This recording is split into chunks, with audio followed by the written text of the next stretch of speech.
So muli po, nagbabalik po tayo ngayon dito sa Marinduque News at nandito pa rin ho kita sa Antique House o Antique Museum kung tawagin dito sa Bayan ng Buwak. At nakakasama pa rin po natin sina Tito Noel Cruz at saka si Tito Roel Musnit, ang siya namang may-ari nitong Antique House na ito dito sa Bayan ng Buwak. At pasensya na po sapagkat nagkaroon tayo ng technical difficulties kanina regarding our signal sapagkat medyo dun sa kulob na bahagi ay medyo mahina ang signal. Kaya naman sa lahat ng ating mga kababayan na nanonood ngayon dito sa ating live streaming, please kabayan, pakishare lamang po itong ating live streaming at i-comment nyo na rin po kung saang mga lugar kayo naroroon ngayon at kung saang lugar kayo nanonood. Comment nyo lamang po kabayan sapagkat abatiin namin kayo. Dito lamang yan sa Marinduque News. At ako pa rin po ang inyong kababayan online, Romeo Matac Jr. po ang inyong lingkod. Nakakasama nyo naman dito sa Marinduque News at para po sa mga balita na may kinalaman sa ating mahal na probinsya, ugaliin lamang na bumisita sa ating website, ang www.marinduquenews.com. At again, sa ating mga kababayan, sobrang swerte po natin muli sapagkat tayo nga ni po ay pinaunlakan na makapasok ho dito naman sa bahay, ang antigong bahay, yung mga kagamitan ho dito sobrang antique. Ayan po, nakakasama muli natin si Tito Noel Cruz. Magandang hapon po muli at welcome po ulit sa ating programa. So Tito Noel, nandito na tayo sa pinakang salas po ng inyong bahay. So ano naman po ang mga nakikita ko kagaya po nitong kompletong-kompleto ho kayo dito? Ito naman yung mga antigong mga santo na ang tawag niyan ay mga polychrome. Yan naman ay nagmula sa probinsya ng Pangasinan. Okay. So may ganun din ho sa taas. May aparador ho ito kung tawagin. Yan naman ay aparador ng mga pare. Mataas siya kasi yan ay ilalagyan ng mga abito nila dati. Okay, dyan inahangir. Okay. So tapos dito po. So ito yung kabuuan ng bahay. Puro antigo yung nandito. Sobrang God bless you po, sabi nating mga kababayan at sa ginagawa nyo po na pagkokolekta naman ng mga... So Tito Noel, patuloy pa rin ho kayo na nag-collect. Sa kabila ng napakadami ng mga antigo na nakikita natin, diretso lamang ho tayo. Sa kabila ho ng mga antigo, mga napakaraming mga kagamitan na nakikita natin dito ngayon sa loob ng inyong tahanan, patuloy pa rin po kayo nag-collect ng mga gamit. Sa ngayon ay huminto muna kami dahil kulang sa espasyo. Kulang na. Alam niyo po sa ating mga kababayan, sobrang laki na po. Ang bahay po nila ay up and down. At sobrang laki na po nitong bahay. Pero sabi po ni Tito Noel, kulang pa daw po ito. Grabe ho. So ito naman ho, may malaki dito. Grand piano. Grand piano. Baby grand piano. Functioning pa po ito? Nagana pa rin. Nagana pa rin siya. Gaya ng sinabi ko noong una, ang mga bagay na nakolekta namin ay kailangan napapakinabangan pa. Okay. Para ito ay mas ma-appreciate ng mga taong gustong makakita. Grabe. Marunong po kayo mag-piano, Tito? Ay oo. Kaya matagal lang walang practice. Okay. So, dito ano po itong mga nandito natin nakikita. Ang ganda naman nun. Ito yung aparador, yung koleksyon ng mga lumang mga bote, mga gasera. Yung sa gilid naman, Santo Rosario. Tapos mga aparador na galing sa mga bahay na luma sa Quiapo. Yung mga chandelier naman galing sa mga dating mga mansyon sa San Juan. At yung iba galing Santa Ana. Iba-iba pong lugar ang mga pinagmulan ho. Tito Noel, yung mga ganong base, saan po nanggaling yun? Ano po yung mga pores? Ano pong... Yan mga planter, nalagyan ng halaman. Diyan nasilid yung paso. At para maganda tingnan kung nasa loob ng bahay. Ang ganda po. Sabi po ng mga kababayan natin na nanonood ngayon, priceless ang mga kagamitang iyan.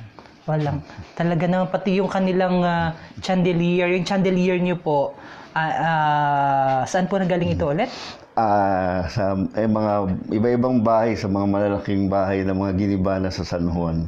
So ang dami ho ng mga eskaparate, kung tawagin namin sa bayan ng Torrijos, May mga laman po ito, kagaya po nitong nakikita ko dito. Ayan, may mga, yung kalato aparador rin, may mga laman. Dahil hindi na nga namin mailabas at kulang sa espasyo. Nandito ang madaming ginto.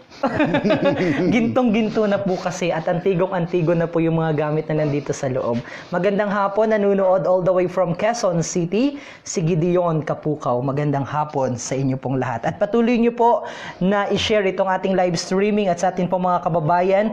Huwag pong kalimutan na bigyan kami ng puso o wow para naman po mas maganda itong ating live streaming. Gayon din po, pakikomento kabayan kung saang lugar kayo nanonood ngayon dito sa ating live streaming, dito sa ating programa dito sa Marinduque News. So go ahead po, Tito Noel.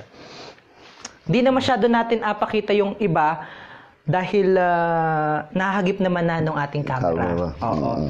Kasi matagal, naku, sabi ko nga ni po kay Tito Noel kanina habang kami ay naka-break, kulang na kulang ang isang araw para ipaliwanag ni Tito Noel ang lahat ng mga kagamitan na naririto sa kanilang museum house dito naman sa bayan ng Buwak. Si Tito Nelson nanonood.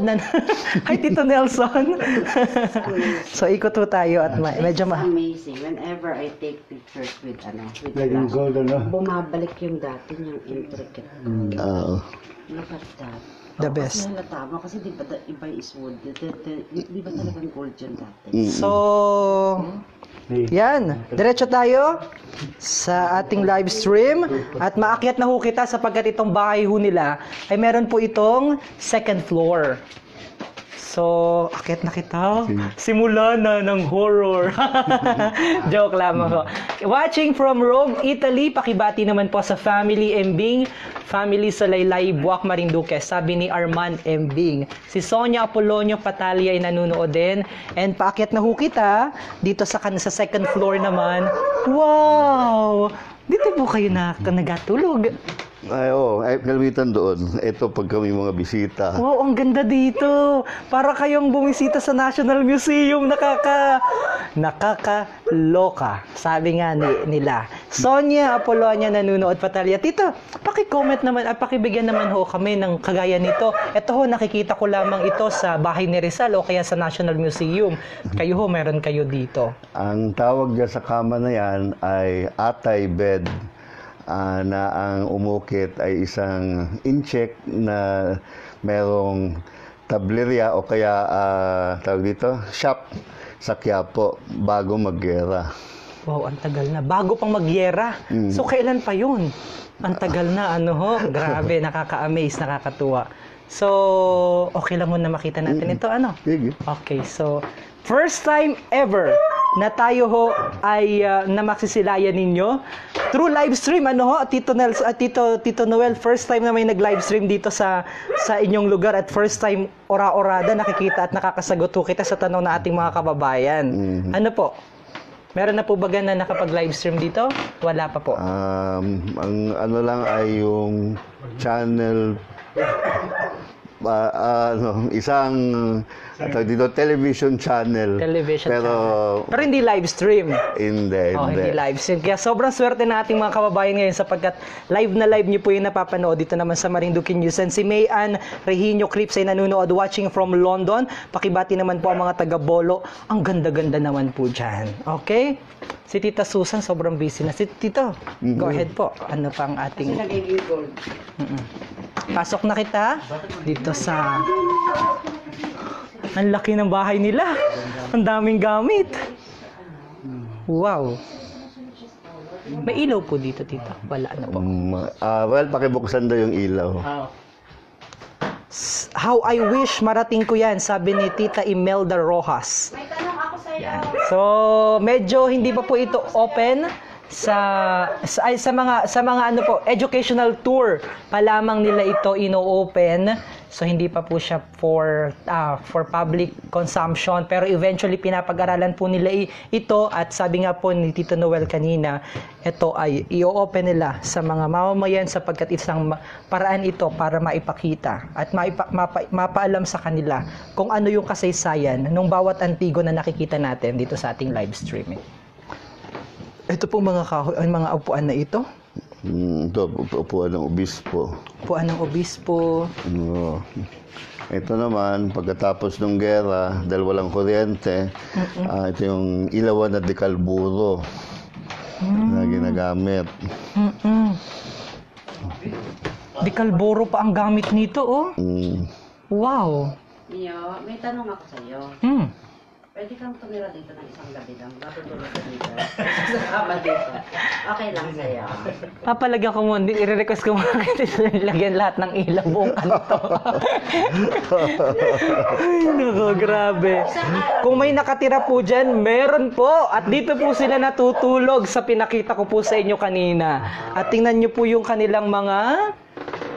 Or ano tawag gani po dito, Tito? Pendulum clock. Pendulum clock. Parang sa mga ano ko lang ito napapanood. Sa mga European movie na magaganda. Mamaya, grabe. Wow. Sige. Lumalabas yung tunay na color. Okay. Wow. So pag natanong pag ano nandoon kami nagpapahinga kanina, meron isang biglang tumunog. Nakakatakot ang tunog ng isang pendulum clock. Pero ang tawag po doon ay Grandfather's clock. Grandfather clock. Grandfather's clock pala. Ay sus. Kakatuwa. So saan pa po yung mga pinakamahalaga nating ano? Nagkaroon sa bodega ang gulo-gulo. Dito po, sorry, pakita ko lamang po yun. Yung magandang lugar, yung magandang ano na yun. Dito, medyo. Gulong ng kariton na inukit yung perpetual help. Ganda naman itong pagkakaukit na ito. Wow. Ano siya, Tito? Gulong ng kariton. Ay, yung karito ng kalesa. Ay, yung kalesa. OMG. Ang ganda. Na yung kahoy, inukitan na. Kasya ka din. Truck ko yata. Yan. Yan. Okay. Wow. Hindi nakarating din sa Renza, no? Hindi. Ang swerte po ninyo. Kahit Ang swerte po ninyo talaga. Ang sobrang swerte niyo po. Ang dami niyo pong mga ganitong gamit. Walang katumbas ho ito na pera. Ngayon, mga lampara pa, oh. Ang gaganda. Nakata yung mga plancha, mismo mga plancha. Hindi yung mga plancha bang Mga plancha na sagdanan. Tapos ano na nga ito? Tito, ano na nga to? Ilawang dekalburo. Oo, nagamit pagkatapos ng gera. Picture antique. At antik din yung kanilang ano, iba ng kulay. Nakakatuwa. Sobrang super happy ko sapagkat kagaya po ng sinabi ko kanina, ako po ay tayo po sa Marinduque News sapagkat napapanood nyo po yan live. Hindi lamang po ako yung nakapasok dito. Bihira po ang nakakapasok dito sa Antique Museum na ito. At sa kabila po ng yon ay ako po ay pinayagan na makapasok dito at hindi lamang po yun basta-basta. Kasama rin po kayo na nanonood ngayon dito sa atin namang live streaming dito sa Marinduque News. So live na live po yan dito sa Marinduque News. Ang ganda naman po ng painting na ito. Sino po ere? This will be your camera. Wala. Yan ay painting ng isang national artist. Si Tagle. Tagle ho. So sabi po ng mga kababayan natin dito, by the way, ayan na ho ako pala, nakikita ninyo. So dito tayo. So sabi ho dito, wow, ang gaganda ng mga gamit po ninyo. I am watching from Boraida, Saudi Arabia, si Paralejas Rebadinera Marites. So ang nakikita nyo po, yan po si Tito Noel, ang may-ari po naman itong bahay. At dito po sila natutulog. Kala nyo po walang natulog dito. Dito po sila natutulog. Si Tito Noel po ang may-ari nito at the same time si Tito Roel Musnit. Tabi mo si Juan Luna. Oh wow. Pakita natin para ma-appreciate nila kung gaano. The intricate design, tingnan mo. Wow. Sobrang detalye. Detalyado ang Yung mga taas na ganyan. detalyado ang pagkakahubog at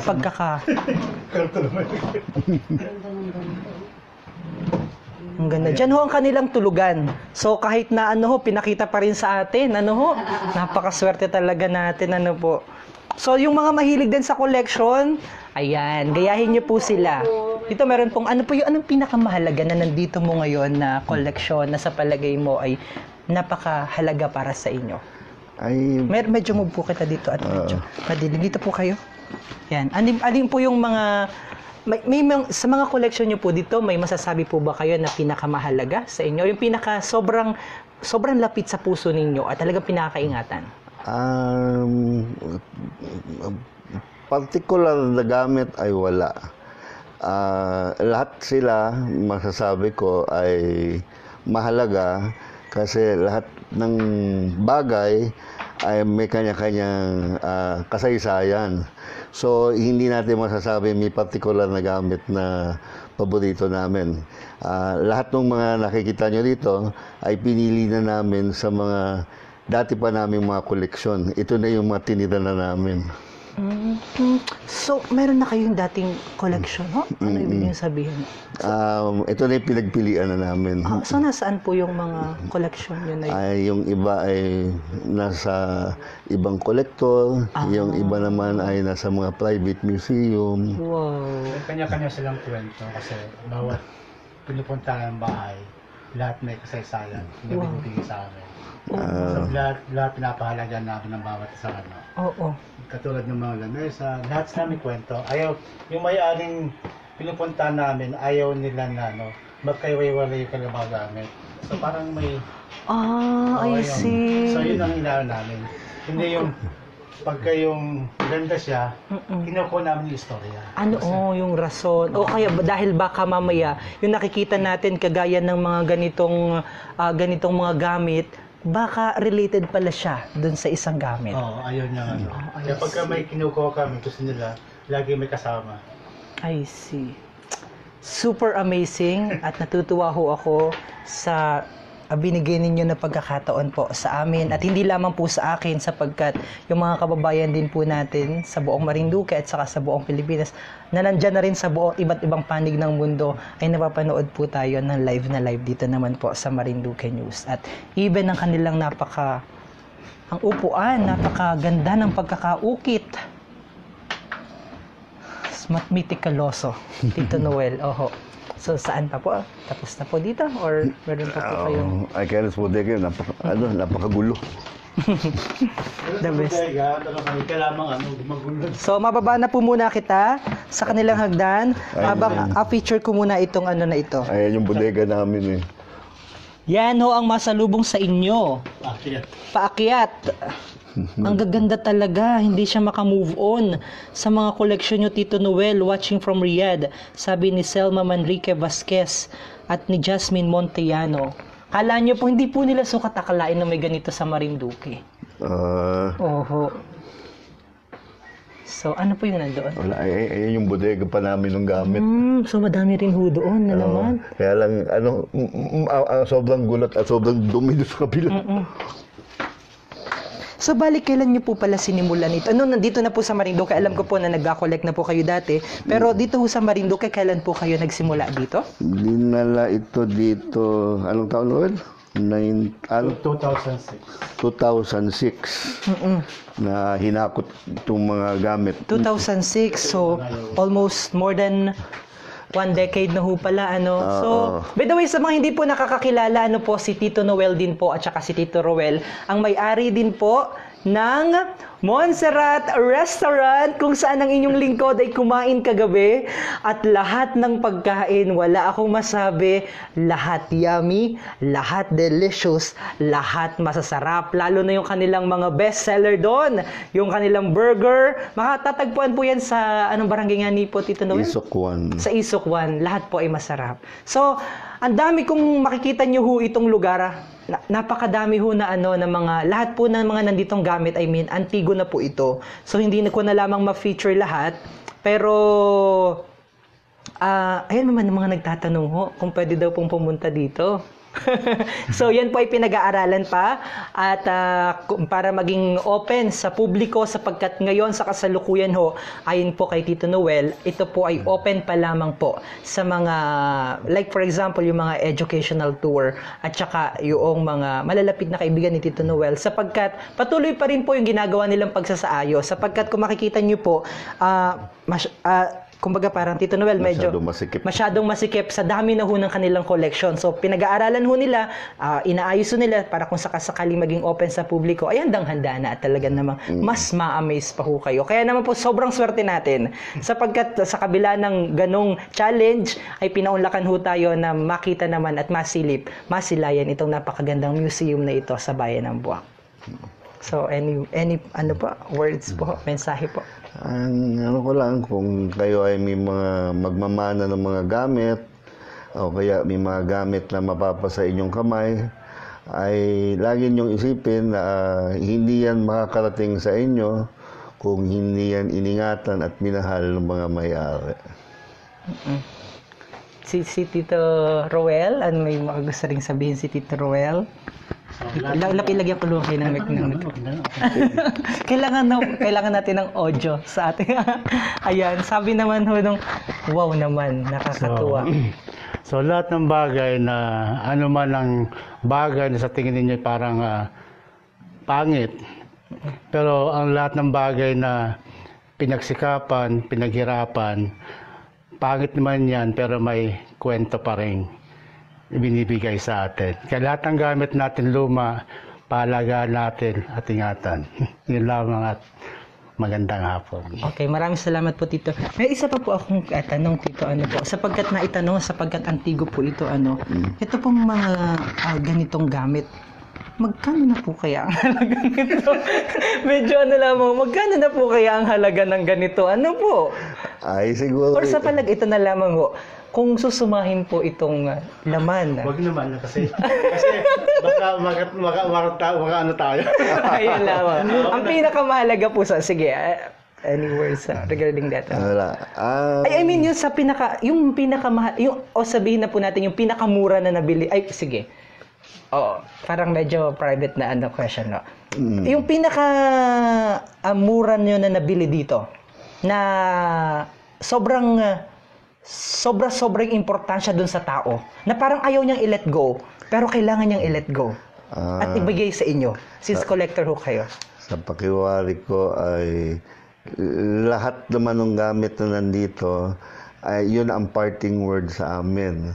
Na kaya namin ito ipagbibili sa inyo dahil naramdaman namin na kung ano yung pag-iingat at pagmamahal na binigay namin doon sa gamit, ay ganun din ang gagawin ninyo.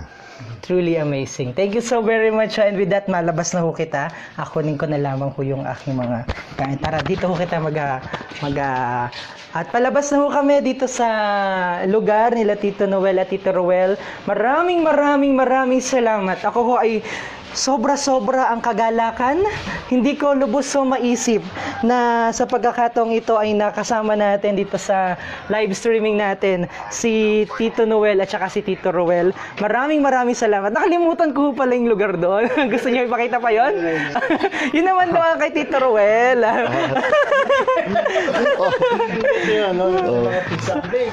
So lahat po yan, August 1961 yung laman.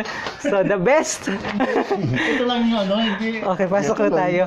Gusto niya makita ito kasi yun. Okay. So the best. Ito ang pinaka sa lahat dito ako matigil. Kasi tingnan nyo naman yung mga nakikita natin. So Tito, parang ang ganda nung niyo, makulay ho itong lagayan ng mga serbesa. Ay, oo, sinadya talaga na iba-ibang kulay para maganda sa mata. So maliban ho doon, nag-collect din ho kayo nitong mga ito? Ay, ano lang, na-display lang. Dahil parehas naman kami ay hindi nainom.